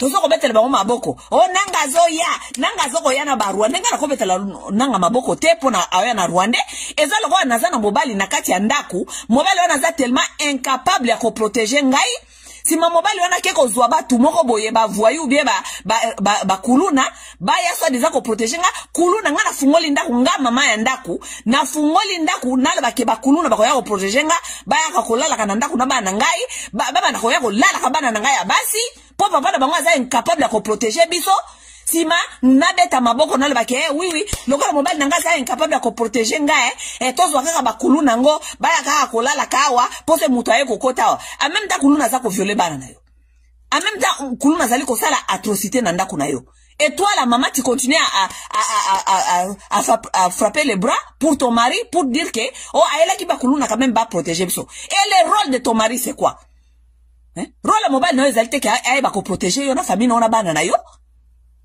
N'est-ce pas? Ça veut dire, mobali o aza incapable ya ko protéger mbasi ya mboka na ye. Mwasi na ye, bana na ye. It's a fucking meant to shame. Oui. Naza na respect na bino atate bino ba mibali ya ba Congolais ya ba mbumu ya minene, masoko minene, matama minene, ba incapable. Ba mbali ba liaka porke de matin à midi à soir, boliaka makoso, mitongo mitu butu pokwa, bo kolisi bandoto et comme le kole ya basi, bo incapacité à réfléchir comme des hommes. Naza na respect na bino te parce que nous sommes vulnérables, tozali exposer le kola buzoba na bino parce que vous êtes des hommes qui n'ont pas compris vos responsabilités. I have no respect for you. Bino nyonso na ba nanga na ba kabila na bino wana boyaka ko linga ko yebisa kabiso makamye ba kabila ba nanga ba Bertin Bisimwa. I have no respect for you. Bono kote la kabiso na kati ya bandaku bakulu na o ba koyanda ko violer biso na bana na biso simaboye biso ki bokeneko oui to la di ba rébellion. Shame on you women. Shame on you women oh bozali ko supporter rebellion. What you should have done, you should have shamed those motherfucking men of yours, les incapables, les hommes congolais incapables. Maybe if you start shaming those motherfuckers, bako yeba nenge ya ko kuzonga gymnastique, bako yeba nenge ya ko diminuer ba poids na bangwana kotika ko lia lokola ba cochon, ba yeba ko keno kota jimpo ba yeba ko protéger bino basi na bango na bana bango. Shame those motherfuckers, man. Yeah? C'est ça que les femmes congolaises doivent faire. C'est ce que les femmes congolaises doivent faire, mais malheureusement, ce sont des femmes aussi inconscientes. Toi, tu as un homme dans la maison, cet homme-là va aller chercher quelqu'un d'autre pour venir vous protéger, mais pourquoi tu as cet homme-là dans la maison? Ozanaye ponani, c'est quoi son travail? Moussa enezanin, abeta la oka masolo la mbela keba fufuna ba fumbu aliaka. Non. Il faut aller à Koussa, Moussa ene d'abord, avant sa récompense, avant ton pétele, bravo, oui. Avant tope sa ye biloko kolia to tiele biloko ya malonga na mesa o azali ko deserve, il faut to se sentir que nous sommes protégés. If you are not protected, we need to shame these motherfuckers. Yango wana ngai na lobaka na bino ke mobali o ya zoba ya bizenge o baza ko biso masola ba parti politique awa. Soki mobali ya Congolais on a respecta kezali mobali azali na esprit révolutionnaire. Malheureusement pe baza ebelete. C'est seuls les hommes congolais que moi je respecte. Les hommes congolais qui ont des idées révolutionnaires. Ok? Bazana basima bananga, basima ba Tshisekedi, basima ya Bemba, les hommes stupides, incapables. Mibali moko boye musana bango kako betaka ba mibali mususu jalelo. D'abord mi am ashamed. Na mi tuna basi ba congolais vous avez un problème sérieux. Parce que so ba mibali na bino bozo bango bovanoso bango accountable. Ndetozao esika tozalité. Ba mibali ba se comporta bango parce bana basi bazoba na kata bandako na bango. Parce nga mobali nanga ko ya na ndako te aba do beto ngami ko so masolo ya Bemba. Na obse shut the fuck up, man. Okay? Bemba is shit. You can do better than Bemba. Okay? That's what I'll tell my men. No man is coming in my house. No man is coming in my space. Aba no bete langa masola mobali mususu. Do yo mobali okome mona mobali mususu. Okome mona mobali mususu adanze koleka yo. Shit. Mobali nanga ko bete langa masolo te ke Bemba adanze. Jamais. Mobali nanga ko bete langa masolo te ke Tshisekedi adanze. Jamais. Il faut bete langa masolo ke ya adanze koleka Tshisekedi. Et lui il peut faire mieux que Tshisekedi. Voilà. Ok? Tabasi mi bimba basi ya bazoba. Ofa ina mobile azako liaba, opesi pe ba bière. Azako mela ba bière, azako liaba madesu na yo, azako betoro ma masole ya bemba. Bemba nenge nini bomoni bemba Bemba zalaka mutu moko boye, famille moko ya bien, ba bemba bazalaka boye mobile ya zoba, mwasi ya zoba, zawo ka mobile ya kizengi. Mwasi ya zoba. Oh moni Tshisekedi oh nenge zali boye Tshisekedi ozoko mobile na zali kokumisa mobile mosusu. Are you fucking joking me? Okay? Nakati ndako la biso toyoka ba masolo betla ngama na lia ba masolo ya bem ya Tshisekedi matin midi soir. Yo za mobile na ngai. Am I supposed to respect you or am I supposed to respect fucking Tshisekedi? Parce que so danger bimi na ndako lelo nana o protection ngai ou bien Tshisekedi yo ou bien Tshisekedi. Po betla ngama masolo ya Tshisekedi mi konso na ndako yo. Shut the fuck up then I website. I will not date a fucking loser like that. A lot of you are dating losers. But stupid men. You are dating stupid men. You are married to stupid men. Yango mingi bambali na bino tala ba mibali masoko eri mona tala ba mibali ngo bakino sala kune pa ba bemba wane pa ba Tshisekedi etetu natali mobali tala masoko ngabi c'est pourquoi azape na mwasi azoba mwasi pe tala masoko na soki mobali na mwasi bateli mona bakangi photo ozoe batena ni mwasi nani mobali stupid people. Shia. Et puis, vous serez envahi comme ça, hein? Vous avez des hommes qui sont incapables de vous protéger. Basi ba fandeli wakaka ba masolo. Nani yango pe ayakaka, Barwande yango pe bayakaka, Barwande yango pe bayakaka, nanga pe ayakaka na Barwande. Pourquoi les hommes congolais ne peuvent pas venir seuls? Il faut baza la compagnie na Barwande. Kinshasa wanenge bofandi wana, vous êtes incapable de côté msambali ya congolais, batele mabasa la révolution populaire. Parce que ezali droit constitutionnel. Oui. Na Kinshasa batu wana nyoso ba Martin Fayulu na ba soi-disant ba opposant wana ba nyoso ba la ba pongi nyoso kuna na Kinshasa. Vous êtes incapable ya kotelema kosa la révolution populaire. Parce que vous savez, mibali, donc les lions endormis, mibali, balion bazanga mino. We need to start shaming these motherfuckers, man. Bambali ba Congolais, we need to start shaming them. Shaming these motherfuckers. Na moni na page na nga oye, na kena nukote, oyoko koma buzoba, na kena natali na na page na yo, natali na no physique na yo, natali buzoba, natali biloko o komantaka wana, I'm gonna shame you. Shut the fuck up. Si mukolo bokoye bako protéger basi na bino, bokoye bako protéger bana na bino, nde mukoto bano pesa bino respect. Okay? Until then, no respect. Masa yo soko loba makambia Tshisekedi okana Tshisekedi. I cannot give Tshisekedi no respect. Mobile azana masoko kolekanga. Tshisekedi na masoko minene wana na libongo minene matama elekie minene tiba mbebo ebungi. Azana he has no goddamn fucking lips. Tshisekedi has no fucking lips. Azana lips telikola kolia. Ayebi ko se contrôler te. Un homme qui ne sait pas se contrôler.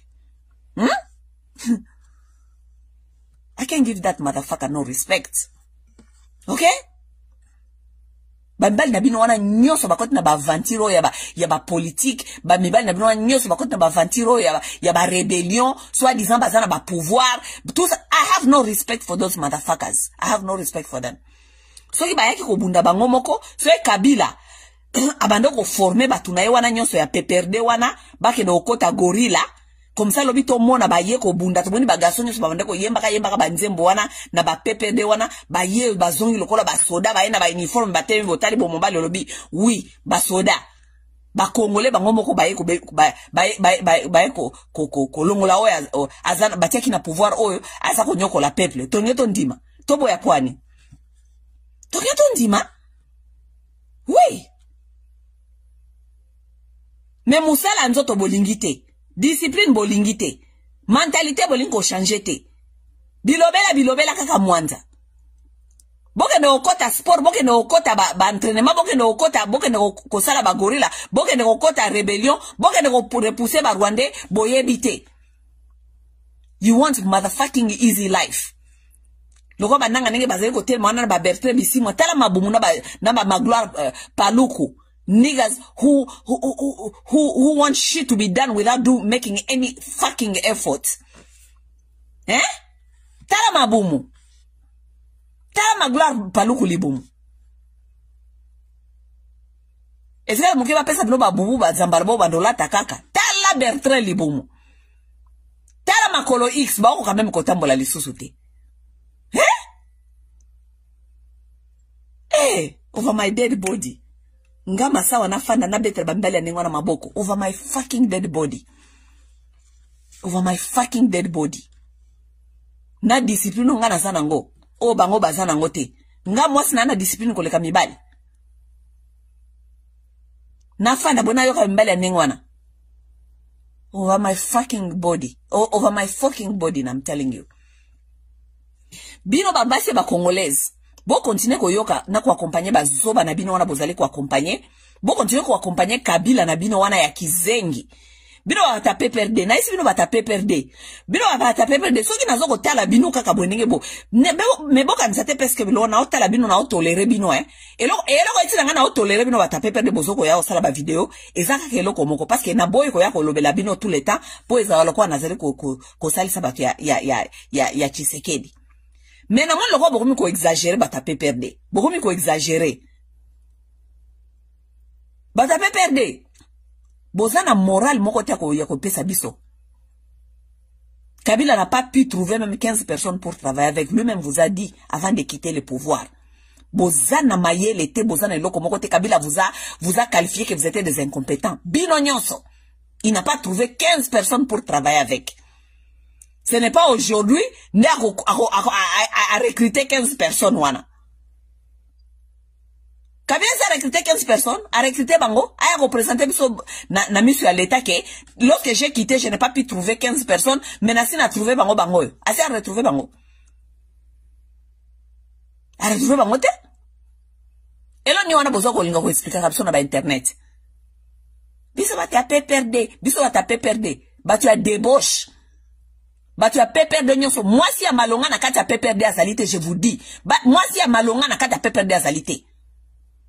Bah si y a pépé de bah fi facile. Bah si bah lala kabango lokola bah socio wilki na ba hotel na ba obemi na kuna na ba tuana nyonso ba pépé de. Bah si y a pépé de bah si y a caleçon pété. Bah nyonso. Na lobi yango na nko. Et puis ce bozo continue ko sakananga na ko ya awa ya ngona bina nso basi pepende bokoma kaka oh basi pepende ba ko kolobate parce que ba dossier na bango nyoso na kata ba tiroir ba obe mina kuna ba na ba comment on les appelle na ba boshab na ba généraux na kanyama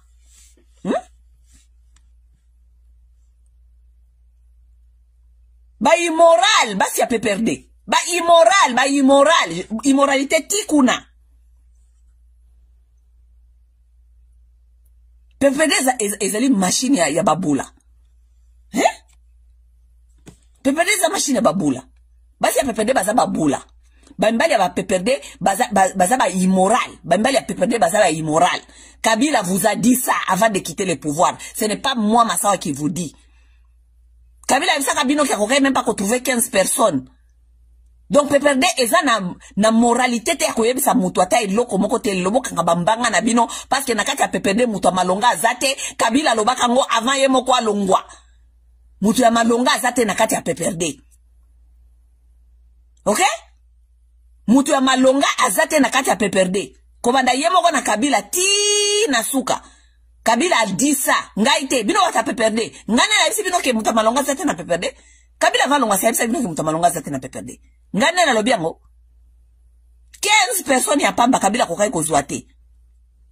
Po bozalaki busy na kati ya salite kolala na lokola ba nyamazamba. Bino nyonso boza kolala na kaka bato ya salite. Bata PPRD bata salite bata ba maladi. Bato ya sexuellement maladie transmissible. Solo kuna ya maladie transmissible na PPRD. Bango nyonso.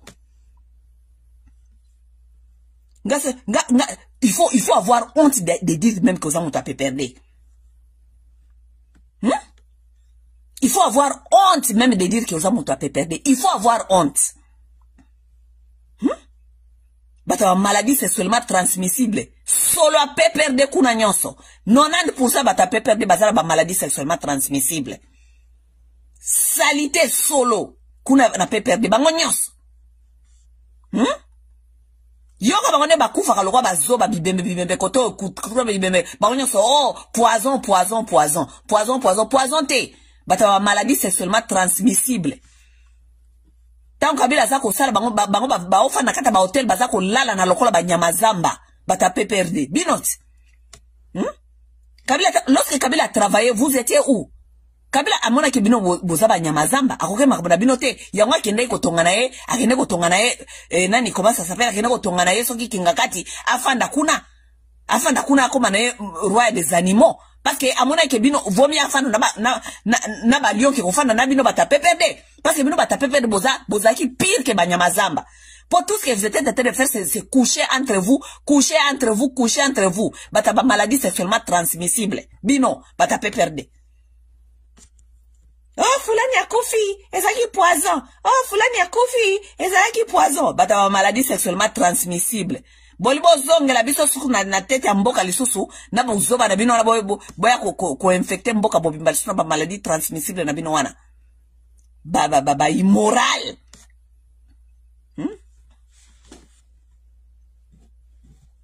Tout le monde peut parler sauf Bata PPRD. Ok? Bata PPRD bana moralité à sa mototé. Même politique, même vie normale, bana moralité à sa mototé Bata PPRD. De temps en temps, Bata PPRD baza ko lo babuzo ba wezo pesa nkanda makasi, et puis ça le bolingi na kene na bino kaka boy na ko kene na bino kaka boy bata PPRD. Nana ta na bino te akoyo kaka babuzo ba na bino mikoso na bando lala te na lala bona ka émission na mona bata PPRD baza ko lo babuzo ba na lala bo mutema yo sala nga passe na tension. Ligono ki buzo ba bata PPRD. Fermez vos gueules à jamais bino bata PPRD. Vous avez fait vos 18 ans de bilan zéro. Binote ne boyo pesa son moral lelo. Binote ne boko yako apprendre batu nenge nini ba institution salaka. Po bozaki on a 18 ans, Kabila tika ko trouver ata 15 personnes tia ko sala na bango. Bazoba po bozana kata ba hotel bozako lala na lokwa ba nyamazamba. Ba oti na bino ba mission na ba poto na ba New York musa na bino ko keno kotaka ba strip club ko lala ka ba se ba ndumba mikolo nyonso bata ba maladie sexuellement transmissible. Bata PPRD, bata Sony. Bozana na sisa na bata Tshisekedi. Anyway, nazana bata problème nangaza bata Tshisekedi. Vous avez fait vos bêtises, vous avez quitté, vous avez laissé les pays par terre. Donc boka ngabambanga na bino, boti kapso to gérer Tshisekedi. So bolinte to se rappela kana bino, boka ngabambanga na bino, wolo ba PPRD li susute. Boti kapso to gérer Tshisekedi. OK, boti kapso to gérer Tshisekedi. Maintenant, bozo koloba makamba PPRD awa bo pesa biso kanda bozo rappeler biso bozo bana bino. So le rombo kaneza na kata bêtise ça pour no bata PPRD. Ezali mutu na bino wana wa zoko pesa biso ke o ye Kabila azoko pesa biso bino ke o lorsqu'on fait des erreurs, on apprend pas des erreurs. Kabila, tout fi maman na yo sifa wana. Be erreur wana ngo sala wana se protéger, on pesa Tshisekedi pouvoir pour couvrir yomoko, omi couvrir ba intérêt na yo. Erreur wana oyeba kiteke o tie 100 millions de Congolais na kata erreur. Donc yo ko sala erreur po sepeli, si moyo ko yebisa so kezaki erreur to sepela. Si moyo ko yebisa so nyozo na pouvoir to sepela, o so sali erreur na kata metu na biso. Tu connais combien de Congolais sont morts na kata ba erreur na bino oyo? Oyo ba Congolais ko yeba kufi. Oyo mako combien Tshisekedi a détourné? Oyo mbango combien ba frapper wana nyoso na ba bemba na ba baati na ba lukonde na ba tuwana nyoso bazali ko détourner na ba kamere. Oh, parce que vous savez ce que erreur, biso ba Congolais to limbisa yo, parce que zaki erreur, maintenant tu veux faire mieux. Tu veux faire mieux? Au sali erreur. Biso peuple congolais to souffrir na maboko ya Tshisekedi pendant toutes ces années pour yo salaki erreur. Il faut te pendre yo motherfucker. Kabila, yo zali mutu ako pendre yo. Stupid man. Tel longi Kazambere. Oyo saso ke za erreur. Et puis ozoko lobango na légèreté moko boye. Is a error. When you do mistake, you just have to understand to do better. Motherfucker. Oye batu kome bakufi na kata ba error oyo. Tela batu oyo. Ba homo nango za normal ba homo nango za li normal Kabila soi disant sali erreur kosaka na ba vie ba congolais kosala erreur vie ba congolais ba kufi erreur tozana obopito te po bato oteki na tete mboka bazali ko détourner mbongo nyoso erreur ba congolais bazangi courant erreur ba congolais ba okene classe erreur Kinshasa poubelle bato bazako kufa na ba maladie erreur do ba congolais ba komi bazoba na bino ba komi lokola ba tunamino bosala ba experiment na ba vie ba congolais erreur Kabila tufi na yo za mutu akopandre comme ça biso tango tokopandre yo nde tokoloba ke yo tosalaki erreur ya kopandre Kabila tosalaki erreur ya kopandre Zoé tosalaki erreur ya ko violer mama na yo wana Sifa tosalaki erreur ya ko violer mwana na yo wana Sifa tosalaki erreur ya ko violer sœur na yo Janet ezaki kaka erreur Kabila limbisa biso ezaki kaka erreur tufia mama na yo wana Sifa Kazambere yo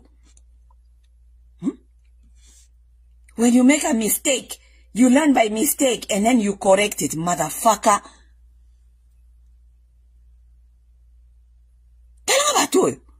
Il faut to comme lokolo ba chinois be ba coréen, muta sakana biso bo to pendre ye. Poi mususu abimela biso taba ndo biso ke akosala experiment na vie ba congolais ata ndenge ko marché ba congolais ba kokufa ndenge ba lingi po ye asala ki erreur. Stupid man. Si matana fandi boto nusoka Kabila so ba baboye, batu moko bazako bimakuna ba obimisa ba video ya PPRD, bazako ngoko expliquer biso makambi ya Joseph Kabila. Motherfuckers, soki na moni sous bata PPRD awa. Je vous jure na otika na nu combat ya Félix na kozonga bino bata PPRD. Parce que na moni lokola, il faut ko éradiquer bino boza lokola ba peste, boza lokola ba bed bugs. Il faut qu'on éradique bino, qu'on éradique bino. Parce que batikele bino terrain ming bonbo sakana bato. Tenga bato. Bata PPRD. Erreur Kabila salaki, kopesa Tshisekedi, soi-disant pouvoir, pour natoya ko vivre makamtozali ko vivre lelo. Nanga ya aba na ko betre so ba masoloke, nenge sikoyo, nenga ye, alinga ya ko laksabiso, nanga ngia laksabiso nini? Bana bapesa Tshisekedi pouvoir wana. Bangote. Biso to fanda watoyoka AFC na ya Kabila na nanga baba no betra biso bapesa so moral. Bato musupe balimba yo faire so comprendre que masolane zali normal. Non, na mon lokwa na otiana nu pose makambi ya Tshisekedi bino batu ya AFC na batu ya Kabila na ozongela bino nano. Parce que bobo santé Kabila so alongwa pouvoir ezaka pression pe ya diaspora biso to tia Kabila misapi na masoko pour Kabila longwa wana. OK? Oui. To pesa Kabila dépression. So bolingi to zongi sa ye le sous to pesa bino sous dépression. To zongi sa sous ba congolais na bakanda makamba Kabila sala biso. Bozelanga na zako ya. Comme ça bino bata pepe de bino so boko disparaître awa. Muta pepe da ko ya osala fierté ki basa bata pepe de awa. Vous êtes nuls, des incompétents, des immoraux. So mboko zeleske zali lelo za pona bino bata peperde. Buzoba ya 18 ans bosala kisi mabo pesa Tshisekedi pour protéger bino. Vous n'avez rien à nous dire vous les gens de peperde. Na kozonga kotia bino sou misapi bino bata peperde bino. Bino bata peperde bozelangawa. Barobe ko yamba bino na ba panel, ba oyamba bino na ba panel, ko pesa bino ba panel, ba papita maba zonga suso ko bisa kapso ba buzoba matin midi soir. Papitamba. Papitamba, keba na yo, keba na yo, papitamba. Keba na yo. Papitamba, keba na yo, ko beta kabisu ba masolo ba panel, amikosu ko mataka na ba panel, ko beta kabisu ba masolo zanga mutu na makolo. Keba na yo, Kabila zanga na zanga 15 personnes na kosala na ye. Oso tu ne Kabila combien recruté? A recruté combien? Pour représenter biso bango siko bobisa soke Kabila sa recruté bango nde toko sana bango. Bazo baba bolole. Boyo bebisa so mato mikolo nyoso ko betela so masola Kabila. Na ba AFC zanga mituna makolo. Bambali ya chanana. Les gens qui se fait diriger par les Inkotani, bambali moko ya chanana, ba Inkotani ba Rwanda mike babane ko katela babane ko bazeko kingela bakoko na so bangombe. Lelo bakomba bata minduki. Bino bakongole bakomba chef na bino. Bana maminduki, bala kisabino direction eska ndenge ni boko kende. Tanga bato. Nonsense. Na yo kabino lisusu. Na yo kabino susu. Mais je pense que parce que internet mikolo parce na zaki na internet pour un peu de temps hein, na moni internet batu balinga infecté ango ezamino bata PPRD. Bo infecté penda bo zu penda mapeka quoi. Bo zu mapeka. Bata PPRD bo zu mapeka awa po mututi azako corriger bino. Bo zu mapeka bomoni ba congolais bazana ta bazaba vulnérable siko bana ta vulnérabilité bolingo boya bolingo ko popé ba masolo na bino abuzoba. Natiki nan bata Tshisekedi nazongele bino nan bata PPRD. Comme ça boko yoka nga bien. Boko yoka nga lisusu bien bino bata PPRD.